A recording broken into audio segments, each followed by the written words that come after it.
Hello दोस्तों, आप सभी का स्वागत है आपका अपने आज़ाद ग्लोबल इंस्टीट्यूट यूट्यूब चैनल पर। जैसे कि आप सभी को पता है कि डेली की तरह इस क्लास में करंट अफेयर्स के 10 क्वेश्चन पढ़ने वाले हैं, जो प्रश्न सभी परीक्षाओं के लिए अति महत्वपूर्ण रहेंगे।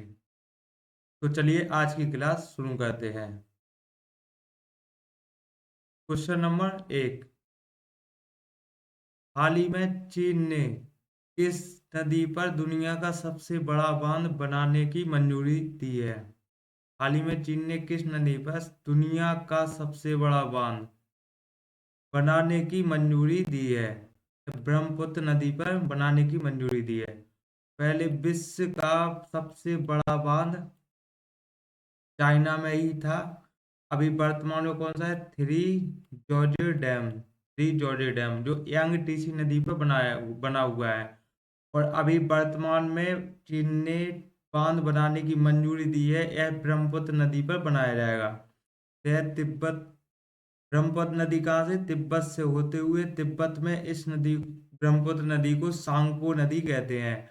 और सांगपो नदी आके अरुणाचल प्रदेश में प्रवेश करते हुए इसे नामचा बरवा पर्वत के पास से आंध्र प्रदेश में, इसे असम में ब्रह्मपुत्र नाम से जानते हैं। और असम से होते हुए बांग्लादेश से यह बंगाल की खाड़ी में गिर जाती है। यह विश्व का सबसे बड़ा डेल्टा बनाती है। Question number 2। हाल ही में किस देश के क्वींस ऑफ कोवेंट्री विश्वविद्यालय को गुजरात में परिसर स्थापित करने की मंजूरी मिली है? क्वींस और कोवेंट्री विश्वविद्यालय को गुजरात में परिसर स्थापित करने की मंजूरी मिली है। यह कहाँ किस देश के हैं? यह ब्रिटेन के हैं। यूके इसके ब्रिटेन से दो यूनिवर्सिटी है, एक क्वीन स्टीवन यूनिवर्सिटी और एक कोवेंट्री यूनिवर्सिटी। यह भारत में परिसर स्थापित करेंगी गुजरात में। फिर क्वेश्चन नंबर 3। हाल ही में बेटसन और nano super generative AI super computer का अनावरण किसने किया है? तो एनवीडिया कंपनी ने एआई सुपर कंप्यूटर का अनावरण किया है, जो कि बहुत छोटा सुपर कंप्यूटर है, जिस nano super generative AI computer super computer है। इस जेटसन ओरेन ने नैनो एआई सुपर कंप्यूटर, इसका निर्माण एनवीडिया कंपनी ने किया है। एनवीडिया कंपनी ने किया है।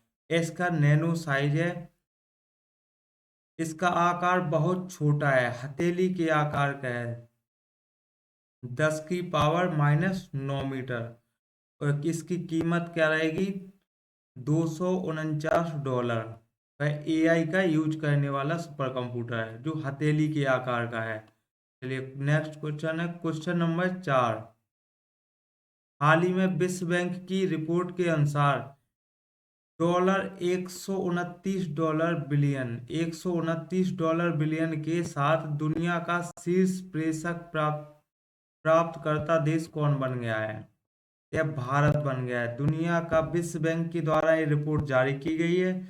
इस रिपोर्ट में $129 बिलियन के साथ दुनिया का शीर्ष स्थान पर प्रेषक प्राप्तकर्ता कौन सा देश बन गया है? अपना भारत बन गया है।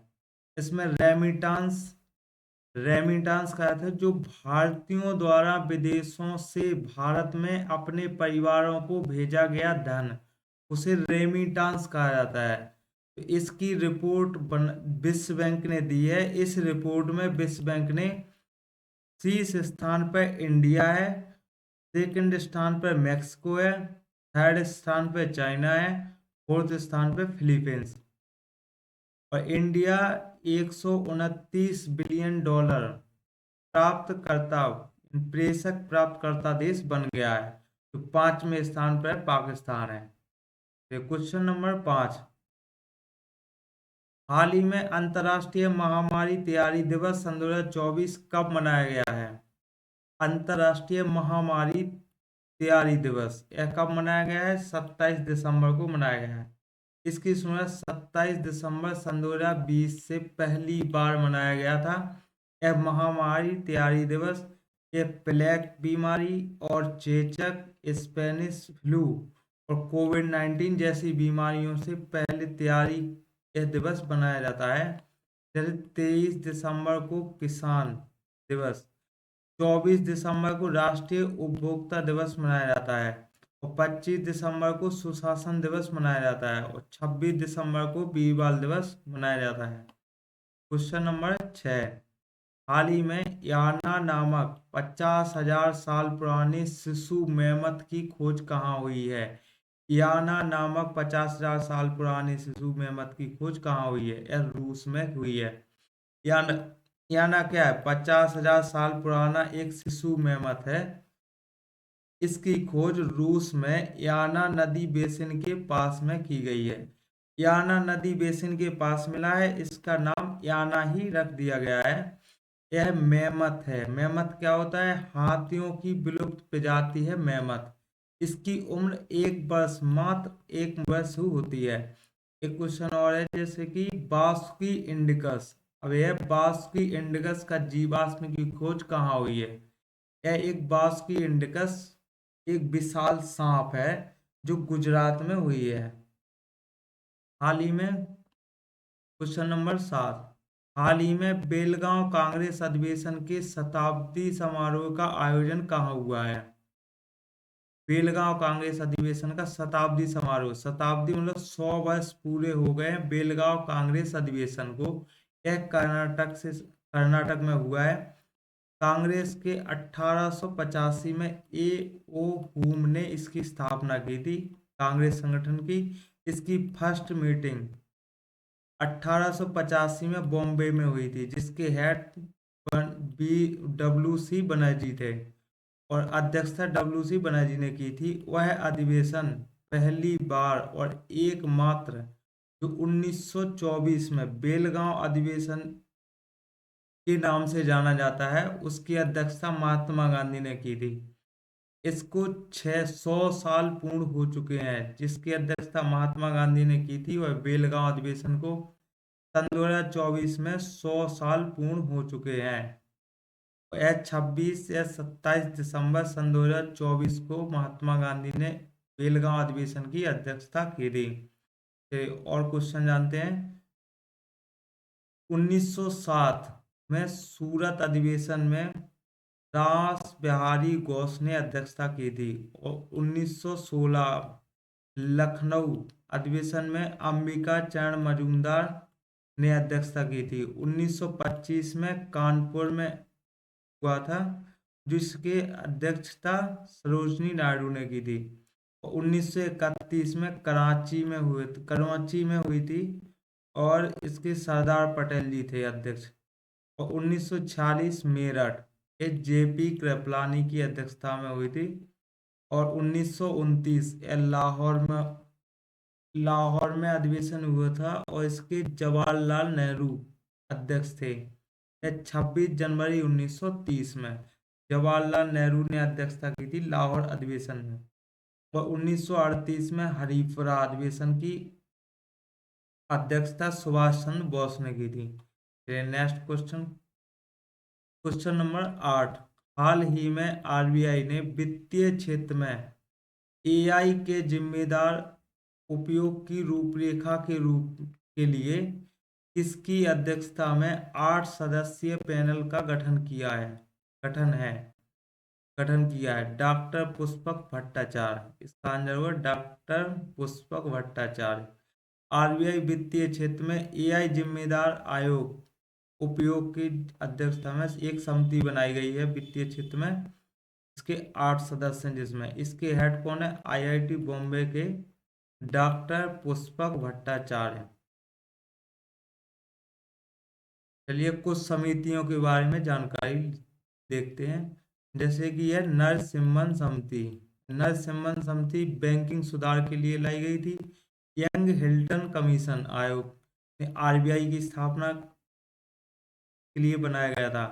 और सरदार स्वर्ण सिंह समिति 42वें संविधान संशोधन के तहत फंडामेंटल ड्यूटीज को जोड़ा गया था संविधान में। और बलवंत राय मेहता समिति क्षेत्रीय स्तरीय पंचायत का गठन किया गया था। हाथरस भगदड़ कमेटी जे ब्रजेश श्रीवास्तव तो शिवरमन कमेटी, इसे नाबार्ड की स्थापना हुई थी शिवरमन कमेटी की सिफारिश पर। चिलैया समिति की सिफारिश पर टैक्स रिफॉर्म, टैक्स सुधार के लिए चिलैया समिति का गठन किया गया था। और मल्होत्रा समिति, इसे बीमा सुधार के लिए गठन किया गया था, मल्होत्रा समिति। क्वेश्चन नंबर 9, चुनाव आयोग के अनुसार वर्ष सन 2024 के लोकसभा चुनाव में महिलाओं का मतदान कितने प्रतिशत रहा है? तो चुनाव में महिलाओं का मतदान 65.78% रहा है। 18वीं लोकसभा चुनाव के 7 चरणों में चुनाव हुए थे, जिसमें 97,95,51,847 मतदान थे, जिसमें से 64,6,64,6 मतदाताओं ने मतदान दिया। और 19 की तुलना में सात सन 2019 की तुलना में 7.4% मतदान ज्यादा हुआ। यह सन 2019 की तुलना में 7.4% मतदान की बढ़ोतरी हुई है। और पुरुष की तुलना में महिला मतदान अधिक रहा। इस सन 2019 के चुनाव में अधिक रहा और सन 2024 के चुनाव में अधिक रहा।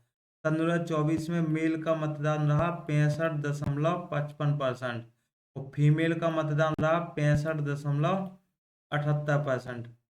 तो सर्वाधिक धुबरी, असम में सर्वाधिक महिलाओं ने वोट डाला। पुरुषों के मुकाबले महिलाओं ने सर्वाधिक वोट असम में डाला। और न्यूनतम श्रीनगर, जम्मू कश्मीर में श्रीनगर की महिलाओं ने पुरुषों से कम वोट डाला। क्वेश्चन नंबर 10, हाल ही में पैराप्लेजिंग व्यक्तियों के लिए walk on suit FI report किसने विकसित किया है? F1 रोबोट किसने विकसित किया है? F1 रोबोट किसने विकसित किया है? यह है walk on suit. F1 robot किसने विकसित किया है? दक्षिण कोरिया ने। दक्षिण कोरिया की राजधानी है सियोल और इसकी मुद्रा दक्षिण कोरिया की वॉन है। तो वॉक ऑन सूट F1 ऐसा सूट है जिसे व्यक्ति पहनकर चल सकता है, सीढ़ियां चढ़ सकता है। ऐसा व्यक्ति जो चलने में असमर्थ हो।